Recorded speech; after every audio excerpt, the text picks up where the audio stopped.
Hi everyone, Stepan here. It's Friday, so welcome to another Friday Middlegame video. Today I chose a topic which is very important but very complex and can be covered from several different perspectives and in a million different ways.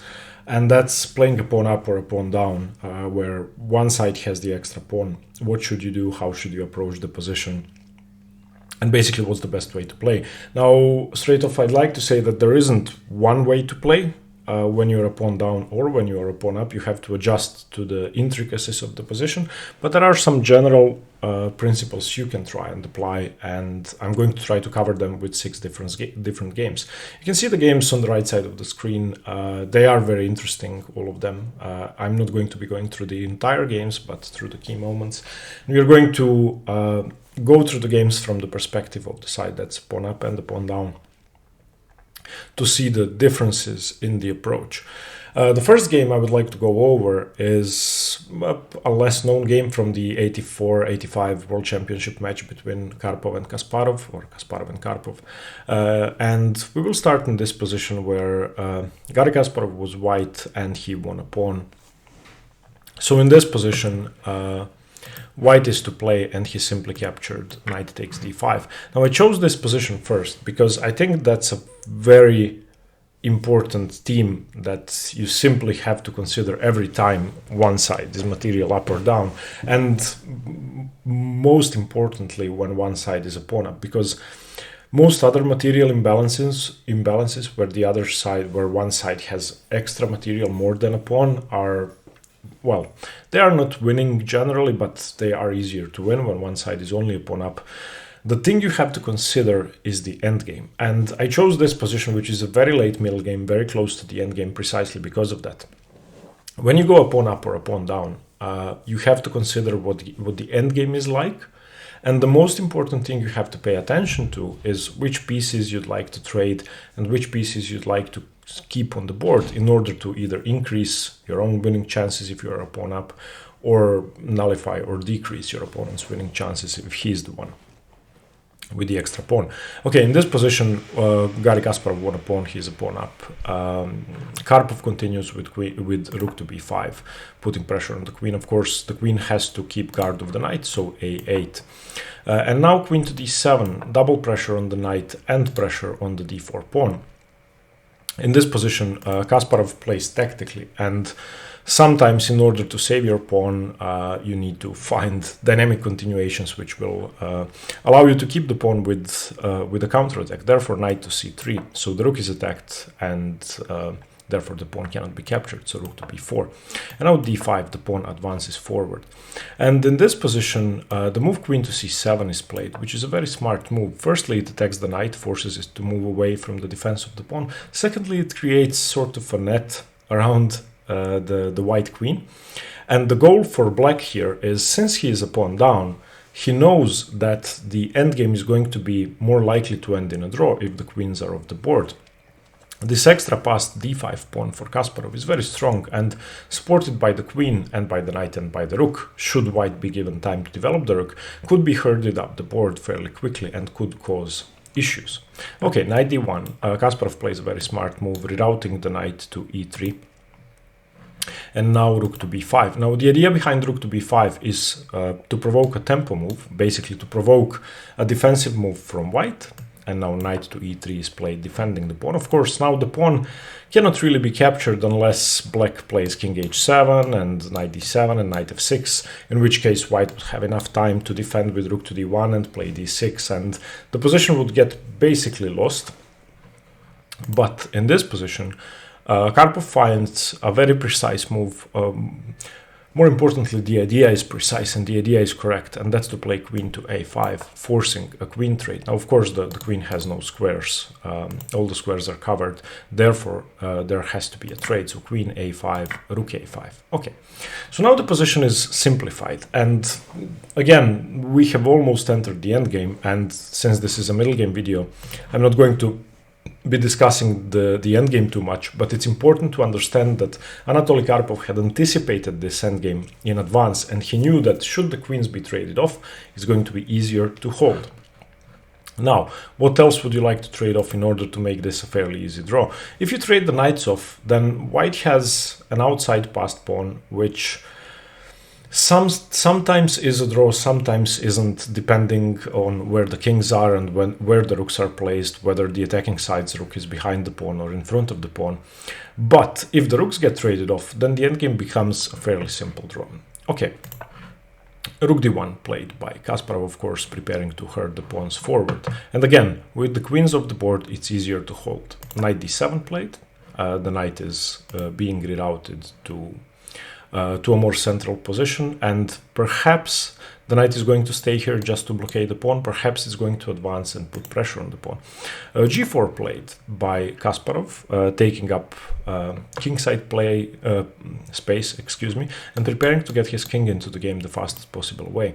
Now, in this position, if you, for example, fail to understand the features of the position and try to win the pawn, you could easily lose. For example, knight to f6 in this position is a horrible blunder because of d6. And now the blockade cannot be set up that easily. You would have to either retreat with the knight, meaning that you have simply wasted a move, or you would have to, what's objectively best, blockade the pawn with the rook. But now h4, white grabs more space. For example, g6 to prevent any further expansion, and king to g2, knight to d7. The pawn has advanced, it becomes harder to defend, and white is given more and more space. So Karpov correctly recognized that. He played g6, firstly allowing his king to enter the position, more importantly stopping the white knight from coming into the f5 square, which was given to white by the move g4. Of course, knight f5 before g4 would mean that the d5 pawn cannot move. Therefore, the move such as knight f6 would put pressure on the pawn which couldn't move. Okay, king to g2, the king advances forward, rook to a4, h3, king to g7, Karpov now starts pushing his king up the board, d6, the pawn advances, rook a6 attacking the pawn. Now, since the pawn has advanced, it's not as simple for black to play anymore, but the king was at least given a way into the position should black want to approach the pawn this way. f4 played, basically stopping that idea. Now it becomes very hard to go this way into the position. Rook to c6 played, and Karpov is at this point basically waiting. h4, king f8, and g5. Now this, by Kasparov, is in my opinion a dubious decision. Trading pawns when you are a pawn up is not a good idea, because less pawns that are on the board, it becomes easier to draw for the defender. So I would have preferred to keep the pawn on g4, but then again, progress is very hard to be made. H takes g5, of course Karpov would like to trade off pawns, and now f5. This is a great move. f5 blockades the pawns on the king side, gives the king an entry point into the position. The king could easily come to e6 now, putting pressure on the pawn. Let's just mention that if en passant is played, then you don't take with the knight, allowing the pawn to move forward. You play king to f7, and after something like knight to g4, you can now play king to e6, and the position is basically drawn. Rook e1 check, king f5, king g3, rook d6, and they can sign the score sheets. Therefore, after f5, Kasparov, of course, does not continue with en passant. He plays rook d4, king f7, knight c4, defending the pawn again, king to e6. And now you can see that Karpov understood this position. He blockaded the kingside pawns, making it A, harder for the white king to enter the position, B, easier for his king to enter the position. And after king f3, rook c5, eventually the rooks got traded off with king e3, rook b5, king e2, rook d5, rook takes d5, king takes d5, and knight e5. And now this position is a simple draw. King takes d6, knight g6. And this, as I said, I'm not going to go into. The important part is that starting in this position after knight takes d5, when Karpov lost the pawn, he knew that he could tempo the queen into the corner and then create this mating net for the queen with queen c7 and rook a5. And I think this is a remarkable idea, that he knew which pieces he should trade. So this is a simple way to stop your opponent from winning, by understanding what has to be traded off to hold the position. The next position is slightly more complex. The material is roughly the same as after the queen trade in the Kasparov-Karpov game. This is Smyslov-Korchnoi in the Leningrad-Moscow match in 1967. And in this position, Smyslov can win a pawn almost by force. The b pawn is very hard to defend. He starts with knight to f3. And after rook to h3, it was a tempo move on the rook. He plays rook d8 check, king f7, and now knight e5 check. And after knight e5, the knight is of course coming into c6 and is ready to take the b pawn. Now, should the king move backwards? Well, the king cannot move backwards, excuse me. So this basically wins the pawn by force. So king to e7, knight c6 check, the rook cannot be taken, the rook cannot be attacked after the king moves, so after king f7, knight takes b4. Now, what should be noted is that this position is still a draw. And now again, what we have to understand is what should be traded off and what should be kept on the board. Again, this is almost an endgame. You could even say this is the endgame, but it's important to understand that the endgame is a logical continuation of the middle game, and knowing what to keep on the board will be crucial when you're up one down. So knight e4 played in this position, which is a good move, preparing for rook h2, putting pressure on the position. So now what black should be doing, black should be trading off the kingside pawns and keeping the knights on the board, trading the rooks off, trying to get a similar position to what Kasparov and Karpov had. Of course, that's not a guaranteed draw, but it's a strategy that you should employ to get closer to it. Knight d3 played, defending f2, g5, which is an okay move, going for pawn trades, h takes, and now rook c8 played, defending the second rank, in some positions preparing rook to c2, sometimes stopping the king from entering the position, sometimes being able to check on c7 and transferring to the king side, maybe trying to hurt the pawn forward without allowing knight c5 when the d3 knight moves. And in this position, g4 was played. Now, g4 locks the position down and gives the knight an outpost on f3. Now, whether that can be utilized or not is questionable. Of course, knight g5, knight f3 could be very annoying, but this pawn is quite scary and it could advance forward quickly. The knight is probably going to have to keep an eye on that pawn. A more promising continuation was rook to h2. And white could now stop black's cramping of the position by playing g4 himself. And after king to f6, and for example, gf5, ef5, something like b4, white is advancing his pawn forward. Then black could continue with g4 and threaten to play the move g3 and basically liquidate the kingside pawns, where this pawn would be almost irrelevant. If there are no pawns on the board, a knight and rook versus rook is mostly a draw. So black would be given a chance to give up his pawn for the to give up his knight for the remaining b pawn. So for example, king f1 unpinning, g3, rook f8 check, let's say king g7 and rook f5, but now this still leads to a very easily drawn position in which black would have no trouble holding a draw. Instead of that, black played g4 straight away, which limits the amount of counterplay he has. Now, I chose simple positions because I learned, or I tried to learn, the conversions being a pawn up in simple positions because I think they are easier to understand. I mean, they are easier to understand. And g4 limits the amount of counterplay you have. And if you're a pawn down, you want counterplay. You want to be able to put pressure on that f2 pawn. Now, with the pawn on g4, that's very hard to do. You will basically never be able to play g3. And Smyslov in this position continued knight c5. We have knight takes c5, which, I mean, how do you decline a knight trade? If you continue with knight to g5, then of course you are taking the knight away from the action, and you are not putting pressure on the f2 pawn anymore. Your rook is sort of stuck. So this decision is understandable, but now this becomes a theoretical endgame which is very hard to hold. Firstly, white's rook is more active. Secondly, he has an outside passed pawn. Thirdly, black's king is cut off along the c file, so it cannot make any more progress than coming to the d file. So okay, he defends the second rank, he advances his pawns, and again, I don't want to focus on the endgame too much, but basically white made black choose whether he wants to keep an eye on the b pawn or save his f pawn, and Korchnoi was forced to concede something. Eventually the white king marched into the black position and was able to win the pawns, and yeah.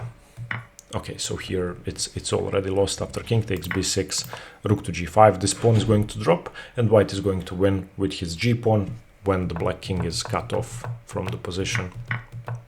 This is now a very easily winning game. Of course, if the rooks are traded off, it's winning. If the rook retreats, then the black king is never getting past the e-file.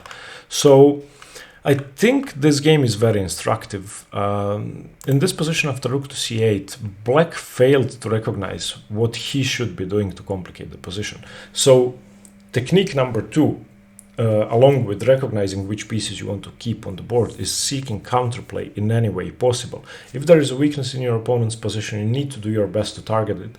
Even if that's not objectively the best move, complications will make your opponent's extra pawn irrelevant.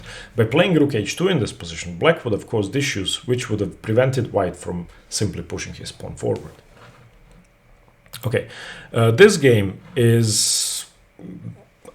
I mean, this is a very famous game, Gligoric-Smyslov. Again, we're looking at the Smyslov game. And this was annotated by Bronstein in Zurich 53.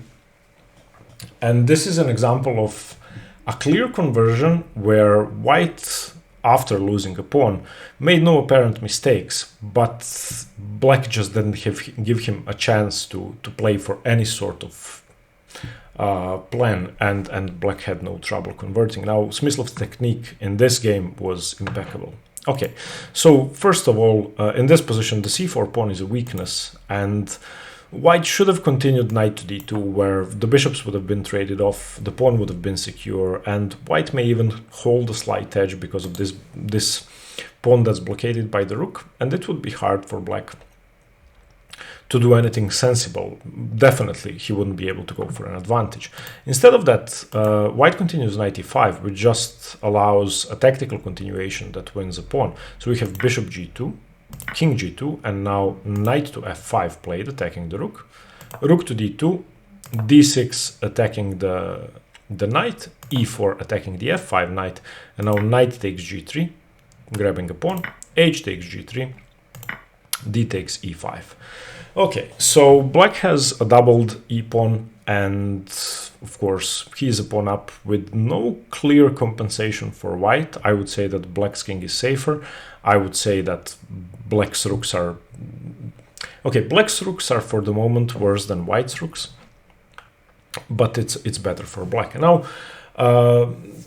assuming that the win is automatic, if you are a pawn up is just wrong. So what are black's advantages in this position? The fact that he is a pawn up doesn't really amount to much because white has a ton of counterplay. What are white's two main strengths in this position? Firstly, he controls the d-file, and that's a huge asset in this position because the d-file is sort of the battlefield. Secondly, white has a 3-2 pawn majority on the queen side. Okay, he played b3.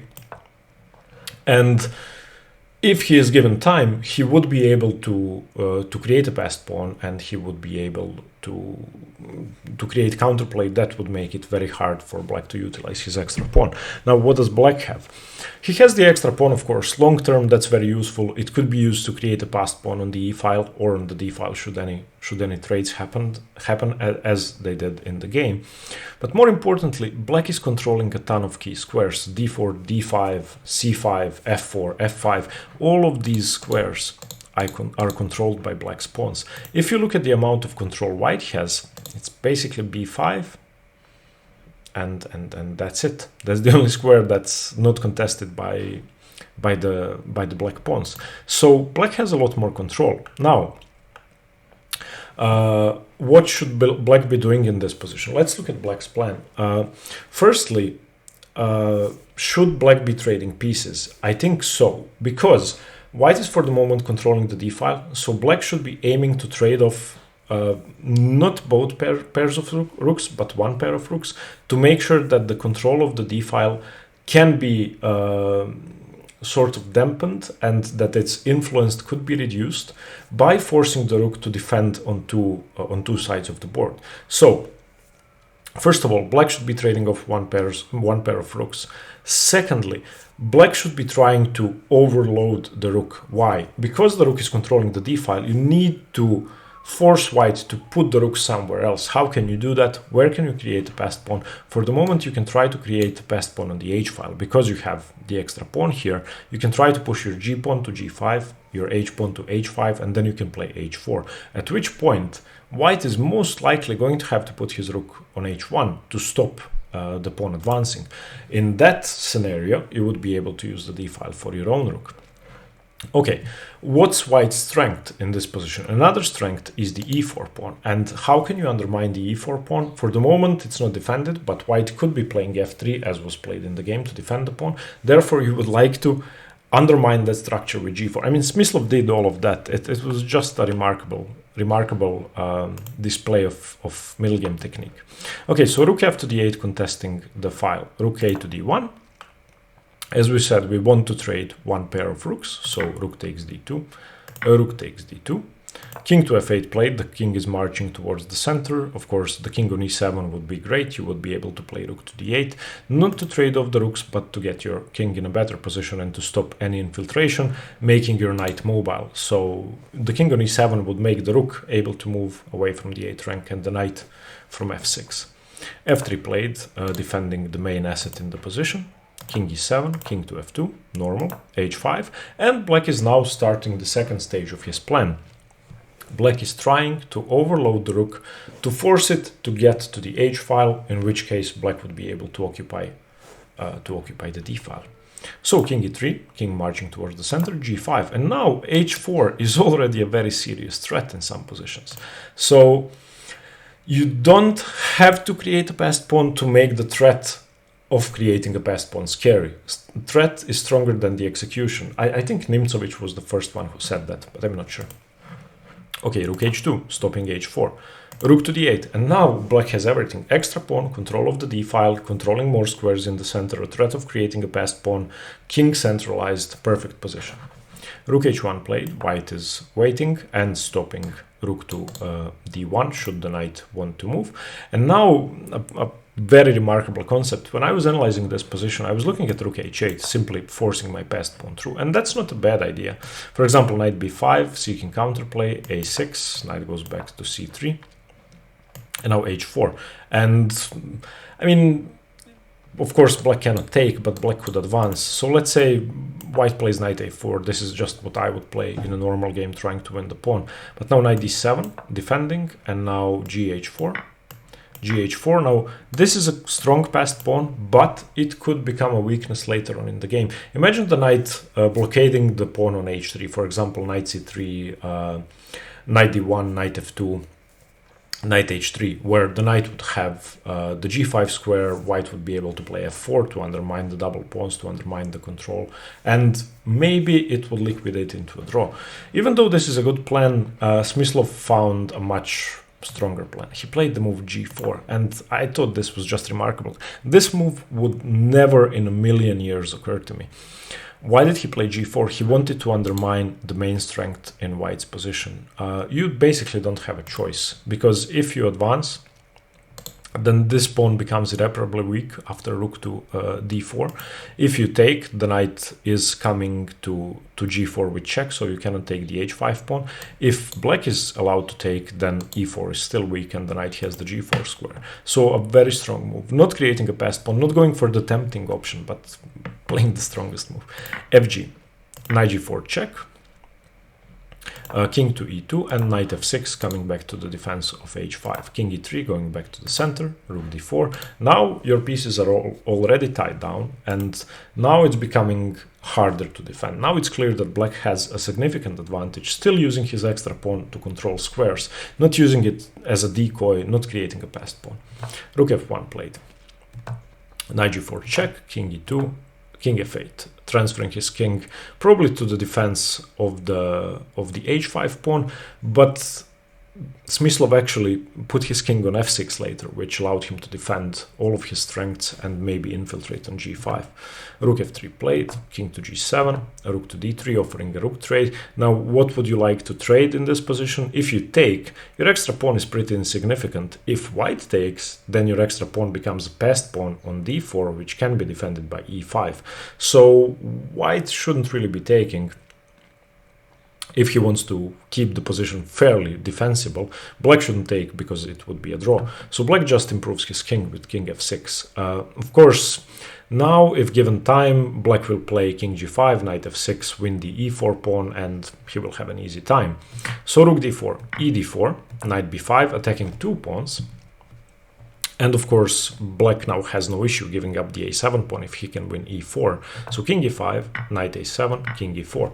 Now, this is the endgame, and again, I don't want to focus on it too much, but if you remember what black did, black used his square control to keep the white pieces stupid and to stop white from defending the main strength in this position.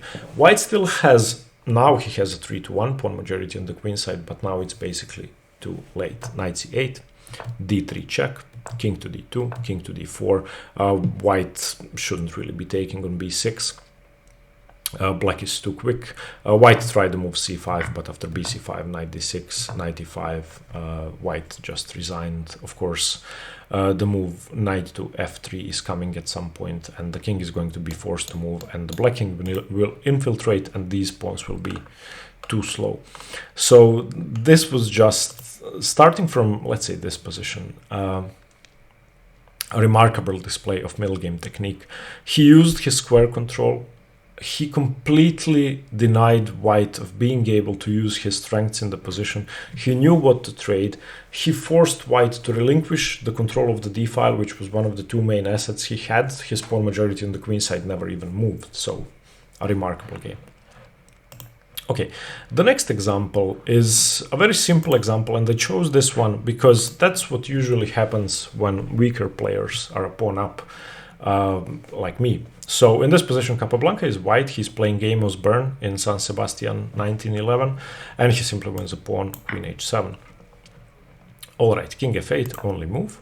And now, how would you continue here? What do you want to do? Of course, white's king is safer. That's number one. White is a pawn up. That's number two. White has better minor pieces. That's number three. White's rooks are connected. That's number four. What's the best black piece? The queen. Trading it off is not only beneficial because you enter an endgame in which it's easier to convert your extra pawn. It's because that's the most active piece. Okay, if the black queen was on c8 and doing nothing, then Capablanca wouldn't try to exchange the queens. In this position he plays knight h4, and this is a very strong move, simply forcing the move queen to h6 and forcing a queen trade and the shattering of the black pawn structure on the king side, further shattering. If, for example, black chooses to develop instead of playing queen h6, then he loses another pawn. Queen h8 check, king to e7.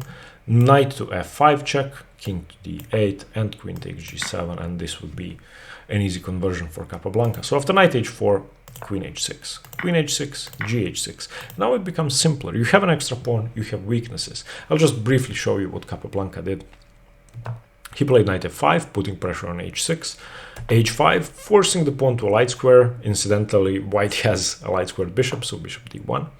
Knight d7, offering a pawn trade. So after bishop takes h5, knight f6, in exchange for the h pawn, black is going to win the d pawn. Bishop f3 doesn't work because of e5, so bishop e2, knight d5. And white has basically converted his advantage into an outside passed pawn on h4, on h2, soon to go to h4, which is an insurmountable advantage. So this is the simplest conversion of an extra pawn I managed to find. Rook f to d1, knight f4, seemingly a good knight, but does nothing. Bishop c4, stopping any queenside counterplay because b3 can be played. Rook e d8, and the h4, a5, g3, chasing the knight away. Bishop e6, why not? Ruin the pawn structure some more. Knight to e3, perfect knight, much better than the bishop. Two connected passed pawns, rooks equally good as black's. Rook db8, knight c4, stopping rook takes b2. Rook b4 was interesting at several occasions, not here because of knight d6, c d6, rook d6, rook b2, rook e6. So king e7, and now rook a to c1, rook a7, rook to e1, king to f6. Black is basically lost. If rook to b4, then rook to e4 can be played to defend. Rook e4 anyway, rook to b4, and now g4, and we don't have to go much further. This is, of course, much better for white, better rooks, better pawn structure, extra pawn, safer king, much better minor piece, and most importantly, two pawns which are marching up the board. Okay, the next game is from the same tournament. In this position, Akiba Rubinstein is playing white against Capablanca, and here Capablanca is on the receiving end. Here, if you want to pause the video and find the best move for white, a move that wins a pawn. So, of course, knight takes d5. If the knight is taken, then queen takes d5, wins the bishop. So here, what black should have done is bishop takes f2, and I was wondering why that wasn't played instantly, because that would lead to a position. Of course, you cannot take the bishop because you lose the exchange. So king to g2 and queen to e5, for example, just getting away from the attack. And once the knight retreats to c3, then something like bishop to d4, and the material is equal. Of course, white is slightly better, but his king is not ideal, and for the moment, black is threatening to win a pawn. Instead of that, after knight takes d5, black played queen h6, which is a bad move. And after king to g2, unpinning, rook c to d8 played, he missed a very, very strong move, which has been annotated by many strong players, queen c1. In this position, yeah, there's basically nothing you can do. Because if queen takes queen, rook d5, bishop e6 wins the rook, and the bishop is still hanging, and the queen trade is threatened. So in this position, if rook takes, then bishop e6. So yeah, if rook takes queen, g takes queen, and bishop e6. So in this position, e d5 was played, and simply queen takes c5. And this is now a clear pawn up. Now, Capablanca went for complications, and they chose this game because this is basically the way you should play when you are material down with a much less safe king and with a weakness, because objectively d5 is a weakness. But he failed to, well, the plan didn't work. So we have queen d2, attacking b2, attacking e2, queen b5 defending both, and attacking b7. So Rubinstein is basically able to defend everything he gained, his extra material. Knight d4 played, attacking e2, attacking the queen, but now queen d3. And taking on b2 fails because of rook f b1, winning a piece. So let me just show you that. So queen takes b2. Rook f b1, queen takes e2, queen takes d4, of course. And if the queen should, well, retreat somewhere, it wouldn't be able to defend the knight. There's basically no retreat square for the queen. So after queen to d3, a queen trade is forced. So queen takes d3, e takes d3, rook f8 played, and now a very, very simple conversion from Rubinstein, who didn't get scared of what black was trying to do. We have bishop g4, rook d6, rook f1, rook e1, rook e1, rook b6. And now Capablanca is going for a queenside pawn, which he is going to try to push as far as possible to create complications, which is fine. Rook e5 played, offering a pawn trade. Now I would be scared because I see what black is trying to do, but Rubinstein had it all worked out. So rook takes b2, rook takes d5, knight c6. Okay, this now defends both the a7 pawn and the d8 square, so there are no tricks. And black may be able to get the a pawn and try to push two pawns, or may be able to push his pawns, trade one of them for the a pawn, or advance and then create a passed pawn. So bishop e6 played, defending a2 indirectly, king f8, rook f5 check. Now a2 is defended. King e8, and now white just isn't scared. Bishop f7 check, king d7, bishop c4, defending d3, defending a2, stopping b5, because now the bishop and the rook are defending b5. a6 played, preparing b5. But now again, Rubinstein is very cold-blooded. Rook f7 check, just picking up the kingside pawns, king d6, rook g7, b5, bishop g8, attacking h7, a5, rook h7, a4. And now Capablanca, as I said, is going for the correct plan, is going for complications. Now it's no longer a pawn, now it's 3 pawns, but black has something. It's not enough, unfortunately. Okay, h4, b4, rook h6 check, king c5, rook h5 check, stopping the king from advancing forward, king b6, bishop d5, preparing to trade. Now b3 played. Rook takes a2 may have been yeah, but okay, so takes and advances the pawn, and after bishop takes c6, rook takes b3, bishop to d5, a2, rook h6 check. Capablanca resigned. It's just there is just nothing in this position, and there would be no way to hold. So I thought this was a very, very nice cold-blooded conversion, where after knight takes d5, black tried his best to complicate, and white just said, you have nothing, I can convert easily. And this is basically what both sides should be doing in a position where one side is a pawn up. Okay, the last example is a very complicated example, which is why I chose to go over it last. So in this position, Kramnik is playing white against Dominguez Perez, and he went a pawn up, bishop takes f4. So what do you want to do as black here? You're obviously a pawn down. You obviously have an unsafe king, horribly unsafe king. White has a very dangerous passed pawn on e6, and this position is not easy to play. But you have to recognize what your strengths are. What is your strength in this position? Well, you can get one thing going. You can stop the white rook from entering the position, and you can have an optimally placed minor piece. So pause the video and try to find a plan for black. What would you do here with black? Okay, so the idea is, let's get a supported knight to d3. And when I was looking at this game, I was really amazed. In the end, black managed to just, well, overwhelm white, but the game ended in a draw. Black should have won. Okay, the bishop is attacked, so bishop g3. And now c4. The knight is defended. Now, if you look at white's rook, I think the passivity of the rook more than compensates for the pawn. So what black is trying to do, he's looking for his advantages in the position, trying not to be materialistic, and trying to say, okay, you have a pawn, I have a pawn majority on the queen side, and I have the best knight in the world, which is much better than your knight, it's much better than your bishop, and my rook is on d5, your rook is on f1, and it's going to stay there. Okay, queen e4 played, centralizing the queen, a good move. Queen c6, okay. Knight d4 played in this position. Now, white had a chance to sort of stop what black is doing, and he had a chance to win. I think this is a case of the side with the extra material thinking that anything goes. I have a passed e6 pawn, everything is perfect, I should just centralize my knight and go for the initiative. So Kramnik ended up playing knight d4. A much better attempt was b3. And after b3, it's very hard to hold this outpost for the knight. The best move would be to simply take on b3, after which the knight would be unstable, and the rook would be given chances to enter the game.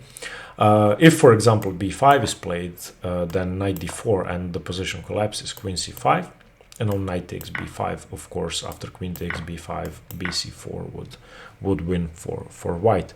So b3 was a much better attempt, and this example is important because I think you have to pay attention to what your opponent is trying to do, because at least in my case, when I'm material down, I tend to play better generally, but I think more importantly, I try to be imaginative, and I think being material down forces you to think out of the box and forces you to complicate the position in a way at which you wouldn't be brave to was the material equal or if you were material up. So I tend to play like a coward and unimaginatively when I'm material up, and I tend to play bravely and well and imaginatively when I'm material down. So b3 is a way to say, okay, I'm material up, but I'm playing precise chess. My opponent is trying to complicate, my opponent is going for advantages of his own, I'm going to stop that before going for my own plan. So b3 I think is very instructive. Instead of that, knight d4 played. And now queen c5, double attacking the knight, knight to c2. And now it's very hard to undermine the position. It becomes much harder to do anything.